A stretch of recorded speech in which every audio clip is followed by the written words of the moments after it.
The technology industry often describes the cloud as an ethereal, weightless space, but this hides a physical reality built from heavy concrete.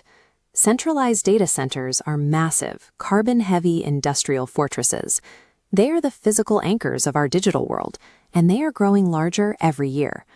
As artificial intelligence models swell to hundreds of billions of parameters, these server farms have become the coal factories of the 21st century, straining power grids from Virginia to Ireland.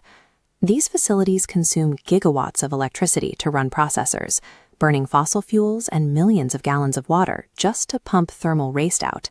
This creates an artificial heat island effect. We pull energy in to execute code and push heat out to keep machines from melting, a process leading directly to thermodynamic bankruptcy. This inefficiency creates a cloud tax for education. Imagine a student in California asking a cloud-based AI to translate a single sentence for a class assignment. That data request travels hundreds of miles to a centralized server farm.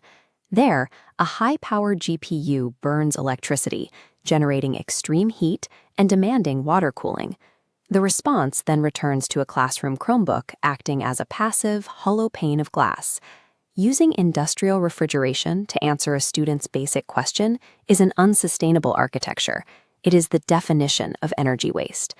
While data centers grow hotter, millions of school-issued Chromebooks and tablets sit in classrooms across the globe, often running at only a fraction of their capacity. Traditional software models treat these devices as cheap, disposable portals, whose only job is to display pixels served by expensive, distant clouds. Zero-divide architecture rewrites these rules. It treats these local devices as active, sovereign compute nodes rather than passive screens. By using highly optimized small language models that run locally in the browser, we cut the cord to the centralized cloud. We don't need to buy new AI hardware. We can repurpose the silicon schools already own, awakening a sleeping giant of distributed processing power. Centralized models create a bottleneck where 10,000 GPUs in a single warehouse concentrate heat to dangerous levels. When computation is decentralized through zero-divide, heat disperses naturally. An on-device AI run on a student's Chromebook utilizes a low-power, fanless processor. The heat it generates is negligible. This tiny amount of thermal waste is easily dissipated by the air in the classroom, requiring zero cooling water and zero industrial fans. By spreading the computational load across thousands of local devices, we eliminate the concentrated cooling overhead required by centralized data centers. In the cloud-centric model, perfectly functional laptops are discarded simply because they cannot run the latest remote applications. We call the solution digital upcycling. By shifting the computational burden to the edge, we extend the usable lifetime of existing school hardware. Keeping data local also slashes network traffic.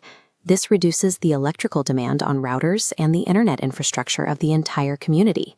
This process halts the cycle of e-waste by transforming supposedly obsolete devices into fast, highly optimized local neural engines. Local devices draw power directly from the school's municipal grid. This disconnects the classroom from distant fossil fuel-backed server farms. As these local grids transition to renewable energy, the AI running on school devices inherits that green profile. This creates a digital ecosystem that is both operationally and ecologically sovereign. Security also improves. Locking student data inside local silicon means it never travels across the vulnerable open internet. We do not need to build bigger, hotter, and more destructive digital factories in the desert to achieve the promise of artificial intelligence. The future of education does not belong to the burning heat of the centralized cloud, but to the cool, quiet, and resilient power of the local classroom.